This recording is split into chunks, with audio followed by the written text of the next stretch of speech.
Uh, we got disconnected, but we brought up a part two, and this will be a separate log or load into YouTube. As we were speaking about before we dropped, there was recently a video that was posted of a Tesla driver that was apparently asleep at the wheel in, I believe it was Santa Clara, California. And there was a video taken by the driver beside them showing that this particular driver appeared to be asleep on stop and go traffic somewhat on a freeway. And we've talked about this before. Certainly, if autopilot's engaged, it can certainly keep you safe. And in some cases, certainly it even makes more sense than a driver falling asleep in a regular car. It's less dangerous because, of course, there is some automation. But what I'm concerned about with a video like this, which was actually shown on CNN the other night, was that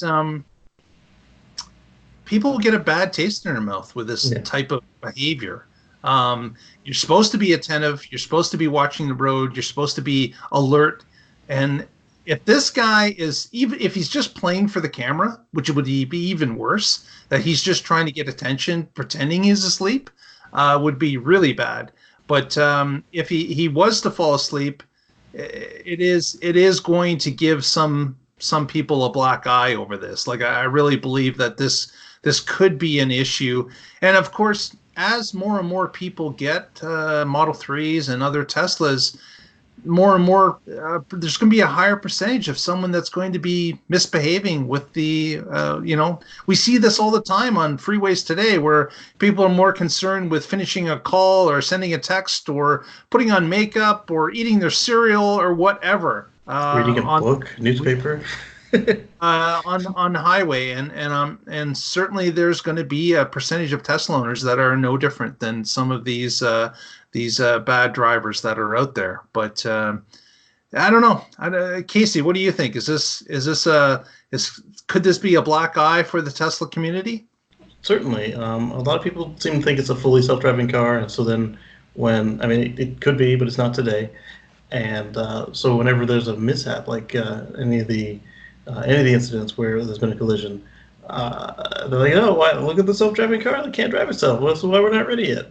And yes, it is certainly safer than the alternative. Say that same thing happened in a non-autopilot equipped car. It's still not the best. And I mean, like, I had a couple incidents where I was zonked out like this a little bit on the last trip, and so it's like, not to the point where the thing is beeping at me, and like we discussed last time, it was probably road hypnosis. But so what did I do? I went off to the next exit, took a little nap, and got back on the road again.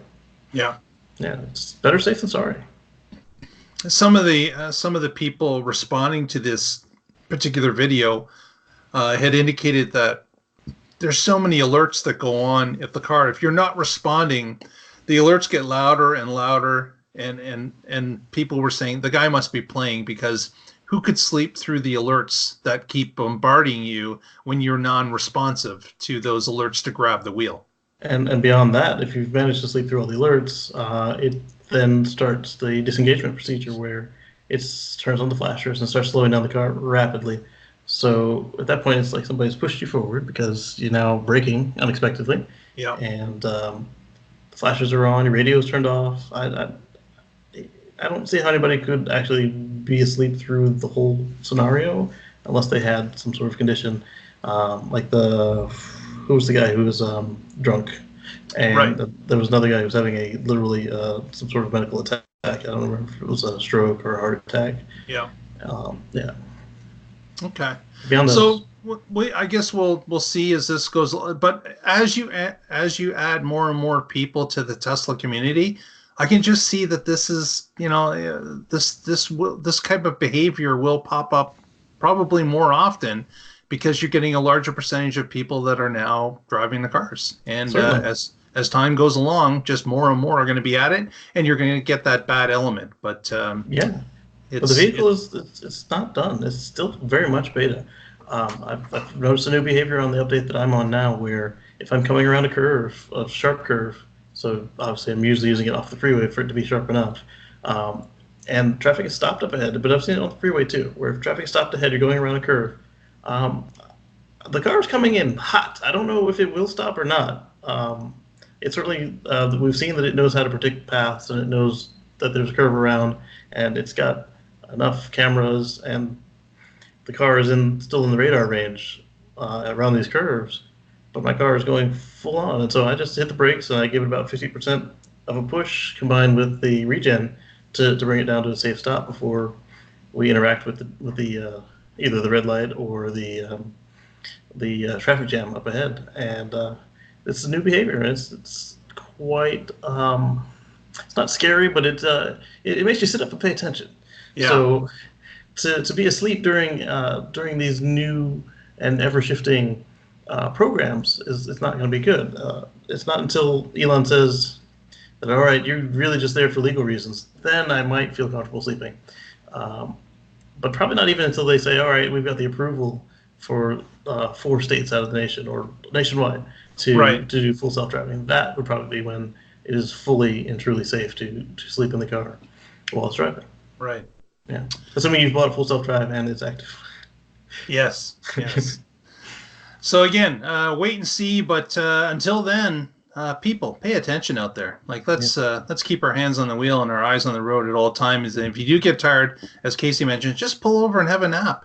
Take an hour to sleep a little bit and then get back later. So what if you're late? It's better to arrive an hour late than dead. Then never arrive at all. Absolutely. Exactly. Our next couple stories come from the Tesla Owners Online, or what used to be called the Model 3 Owners Club. Trevor, who runs that little group, had done a couple postings, and the first one was to let us know that Transport Canada has now approved the ability to import Teslas from the US into Canada. That was not the case until recently. You were unable to import a Tesla because of regulatory issues. Those have been cleared up and the red tape has been cut. And now you're able to import S, X, and 3. I imagine the Roadster too, but I didn't hear about that one specifically. So if you have interest in looking across the border for Tesla, you can now do that as a Canadian and import that car into Canada, which a number of Canadians do for other brands. So that's a common practice in a number of areas of Canada, depending on their access to the kind of cars that they want.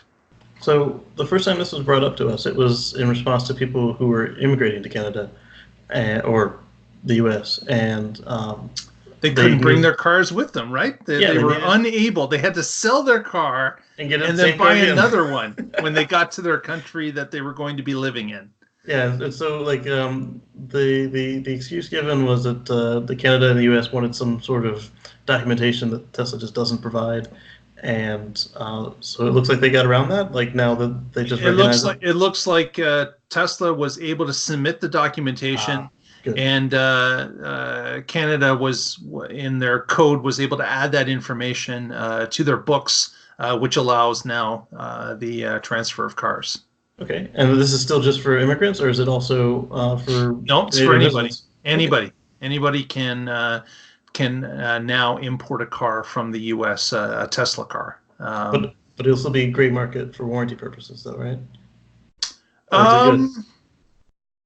What do you mean by gray market for warranty purposes? So, like, when I was working for Honda, if you brought in a Canadian car and something went bad with the warranty, you'd either have to get it back to Canada to get it fixed, or you'd have to pay out of pocket to get it fixed, even though they were almost identical. I don't know that for a fact, but I do know other brands. For example, Chevy, you can import a car and the warranty's good cross-border because, of course, there's Chevy dealers on both sides of the border. They sell the same product. I'm not sure about Tesla in this particular case, but that's something we certainly should look into. Yeah, at one point early on, I want to say 2012, 2013, if you drove your Model 3, your Model S across the Mexican border, it was done. Despite the fact that they were building a supercharger there, I don't know how you'd get to it, but now you can. There's like as you can see on the map, it's been completed there. But I don't know if it was complaints or if they realized the error of their ways, but simply driving to Mexico didn't immediately void your warranty anymore. Right. Mid 2013. That's a good change. Absolutely. Yeah. Other story that Trevor posted, a quick one. For anyone that's interested, pull up your Google browser, do a search in Google on Model 3. And guess what? The first ad that comes up that's sponsored is from Audi. So they have paid for Google AdWords for Model 3. They haven't done Model S or Model X yet, but the Model 3 brings up a Google sponsored ad. So interesting that they went after Model 3 as opposed to maybe something that was more in the category of their e-tron. But that's what that's the ad they picked, and the Google AdWord that they paid for. And by the way, if you click on the ad, they get billed. Yeah, they do. So this is interesting because Audi has already been in trouble for parking in Supercharger stalls, blocking access to owners. They quickly realized that was a stupid thing to do, and so they moved on to just parking next to the Tesla showrooms on the sidewalk. Yeah. And now they're astroturfing the advertising. Exactly. Yeah. All is fair in love, war, and marketing, apparently. As Audi goes and does some more guerrilla marketing. Hey, I get what they're doing. Russell Frost of the show, who's not with us this evening because he's on a cross-country journey. Russell had talked earlier about this as well, saying that, hey, it's guerrilla marketing. It's the point is to win at any cost, and they will try anything that they can to get an advantage, and that's just the way marketers are. That's what they're trying to do: get a foot up, get a percentage, get another sale. They're after that, and that's another part of this. So interesting to see, though. Interesting that was pointed out. As long as they keep their ethics about them, yeah, it's fun. It's all just competition. A little bit of one-upmanship as the day goes along. Yes. Well, Casey's got a story about some serious amount of energy that's being doled out. So this article is about the Tesla Supercharger network and how much energy is delivered in 1 month. They've managed to deliver 72 gigawatt hours of electricity through the Supercharger network in 1 month. That used to be the amount that they would do over several months. At one point, the whole network had only delivered 10 gigawatt hours total, and their capability happened to have been 72 megawatt hours in a day, and now they're able to do 72 gigawatt hours in 1 month. 1 month, unbelievable. Oh yes. So my car has had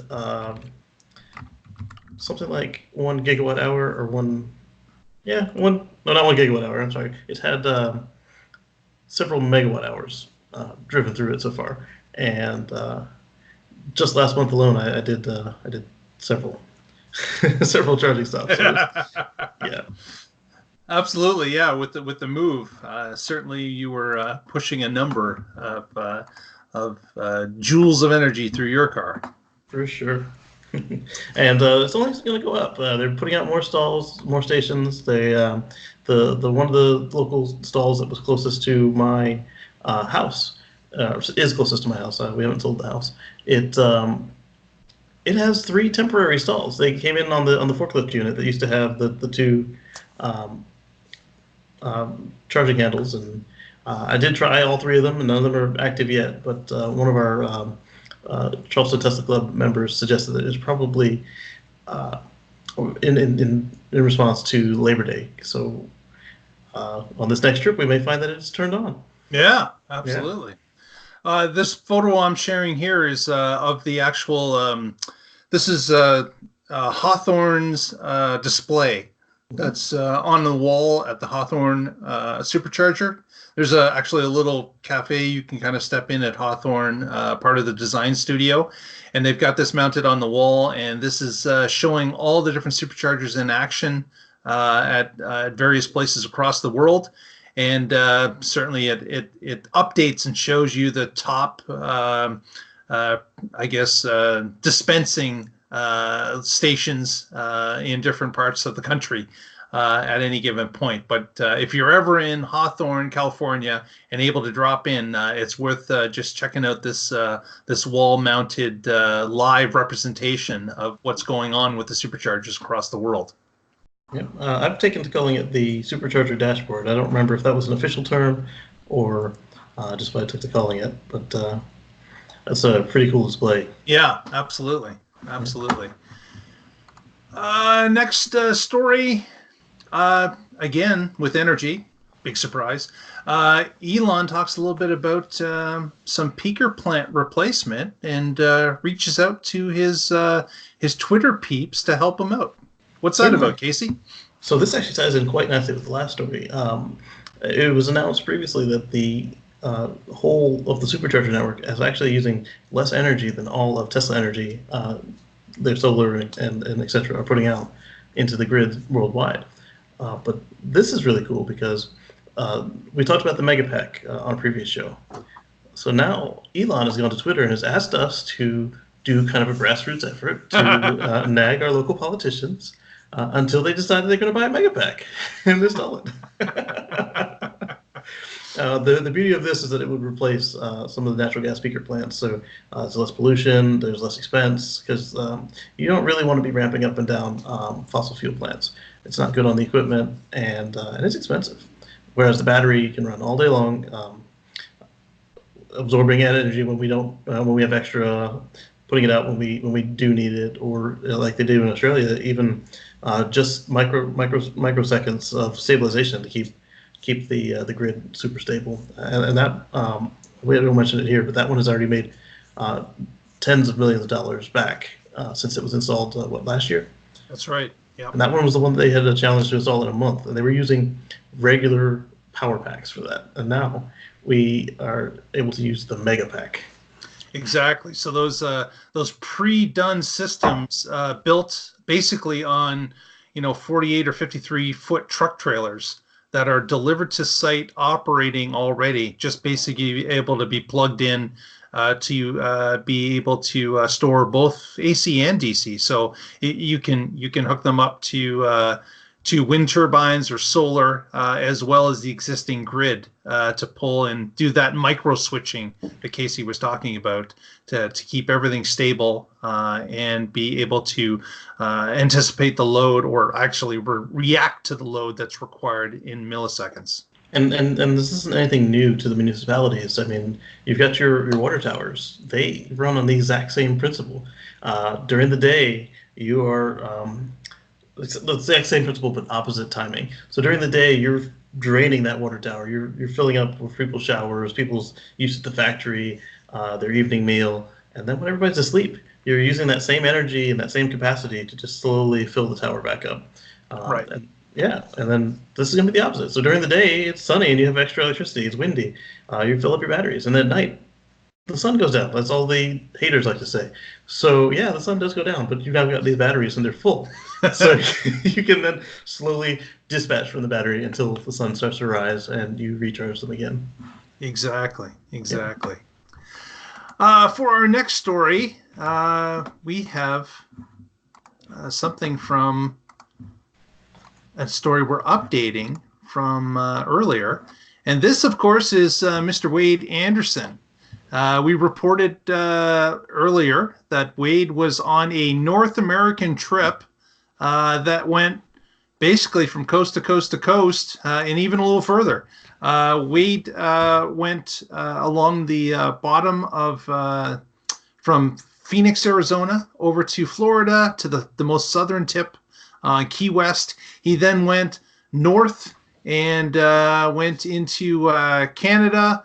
He cut across Canada, then dropped back into the U.S. to the most center point in the U.S. Then he headed northwest and went all the way, basically, to the Arctic Ocean. He went all the way to the almost the end of Alaska, and then headed back down the west coast. And he just recently completed his journey back where he started in Phoenix, Arizona. So Wade was greeted by the local Tesla group and presented with a plaque and some bubbly, and certainly a job well done by Wade in his Model 3. I would love to see some photos of the three after the journey, because I'm sure there's just a little bit of wear has happened on that vehicle, being on all those Alaskan gravelly roads that just a lot of trucks frequent. But Wade was quite happy to get home and celebrate the completion of his, man, it was over a month journey. So quite a journey. If you were following Wade through his Twitter feed, many different stops along the way. He's created a YouTube page where he documents each day and puts a little snippet of what's happening where he was locally, how he was charging that day, what campground he was at, what issues he had with a Supercharger, everything. It was a very interesting watch, and certainly would encourage you to follow Wade's adventure on YouTube and see some of the country that he experienced on his journey. People say I drive a lot. My favorite was whenever he would come across somebody talking about clean Teslas, and he would put the picture of his car with road grime and salt on it. Absolutely. So a lot of fun stuff to watch there if you get the time. Next, hey, here's our story about China coming up that Casey's going to tell us a little bit about. What's happening in China? Drum roll, please. So we've been alluding to this all day. There's been footage of the Chinese Gigafactory actually doing shakedown tests. So you actually see several Model 3s actually shooting down the line, getting get the robots working on. We've got humans near them. I don't know if we saw humans working on them on video. Elon and crew are very, very protective of their employees being on video, and it was a sight to behold. It's super exciting too, because remember, this was just a field of dirt just months ago, and everybody was predicting, oh, they'll never get it done, and like not even a full year later, this thing is spitting out cars now. Exactly. So they put the sign up about January 3rd on a dirt square in outside of Shanghai, and now the production lines are starting to be put in place, and cars are starting to be rolled down that line. I would say they're more than starting if they're doing a shakedown. Well, exactly. Yeah. They're well. Of course, the other bit of news is that Elon is going to be in Shanghai today or tomorrow, and he's there for an AI conference apparently, where he's being a guest speaker. But there's also rumors around that Elon is going to be showcasing one of the first Model 3s that have come off the new Shanghai line at Gigafactory 3. And so if he does that, I bet you he's going to say how close to tolerance it is. He's going to say, oh, look, it's 99.9% close to tolerance. We were half a millimeter off here, and look how tight it is. Exactly. Like, I'm thinking that, yes, it's a shakedown, but like we said, this is not their first rodeo for this model. So I think he's got a surprise for us. You would think many things would be in order a lot quicker based on the experience that they had in Fremont. And I am sure that teams were sent over to put these lines in order and to dole out the information that was gained from Fremont, which would make this a smoother rollout by far than what they experienced with the initial rollout of the Model 3. Exactly. And as much as I complain about Tesla, which I guess isn't that much, one thing that you'll never hear me say is that they don't know change management. They've got their change management game down tight. I'm sure it could probably be better, if anybody's seen it. But if they're changing the cars week to week to week, and they can keep track of what bolt you need. If they can keep track of a retrofit for my driver's seat on a car that had been out of production for 2 years. Right. And they fired 2 of the seating companies that actually made it, and then spun up their own seating company in-house to make me my driver's seat 2 years after the car was out of production, and it was perfect on the first try. And then the year that my car was made, there were 4 different revisions of the seat, micro revisions. So they could have accidentally sent the wrong one, and and they did not make that mistake. That's good to know. Absolutely. Well, another maybe not completely Tesla news, but I'm sure it's rolled in there just a little bit, is that the StarHopper, which is pictured here, made its maiden hop, I guess you would call it, in Texas just the other day. And they had tried to do this a few times previous, ran into some leaking, ran into some issues with electronics, and but it actually went off yesterday late afternoon, Eastern time. And here's a shot of the hopper as it was about to take off. And if we go back here, we can see it as it's landing after the first hop. I've kind of got it in reverse order. And there it is with the thruster moving off the original pad, coming to the other pad. And there's another shot of it a lot higher in the air. I believe the ceiling for the test was 500 feet in this particular hop. The world's largest drone. Yes, exactly. Probably the world's most powerful drone, too. That too, for sure. With that Raptor engine providing thrust. But interesting that when this, if you recall, this hopper had a more pointed nose quite some time ago until a windstorm came through and blew the top of it over. And then they said, we don't even care about it because it doesn't need to be aerodynamic for the hopping tests we're going to do. And they just basically put that short little dome over top of it to finish it off. Actually, so that's even more exciting is they didn't put the dome over. The dome is the top of the fuel tank. Right. So it's just part of the fuel tank is what's being exposed. So the hopper was successful. They've done their test. And I don't know what's next, Casey. Do you know what's next? What's next is this vehicle will become a test stand for the new Raptor engines. And so what they'll do is they'll hook up new engines to it, run them through their burn-in tests, and take them back off and put them on Starship. Okay. So the next thing we'll see is Starship tests. Hopefully also hops like these or maybe something else, and it'll be exciting.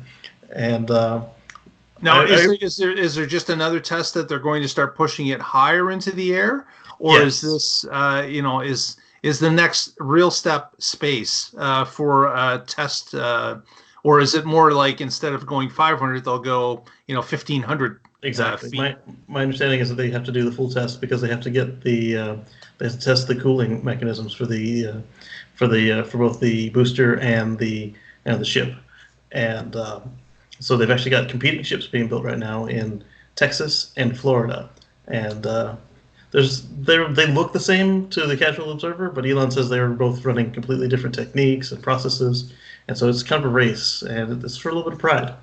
And I do encourage you to watch this video of this test. It's only 2 minutes long. It is super exciting if you're at all into science and space, and it was beautiful. A little loud, so turn down your volume before you start it because exactly. The Raptor engine does not have a muffler on it. It does not. But I mean, whenever this is finished, I am super excited for space-to-space transport because my wife is like, "Hey, let's go travel the world," and I'm like, "I don't want to be stuck on a plane for 22 hours." And so what's cool about this is Elon says it'll cost the same as a non-discount economy ticket. So. Not at first, obviously, but by the time that they hit volume, say if an economy seat costs you $200 to $400 to do one of these trips, okay, that's probably discounted. So let's say it costs you $800 to go around the world in seconds, really. Last story: Tesla Insurance has launched in California. It's going to be the start area. And they are now, you can go to the Tesla website if you're in California and get yourself a quote.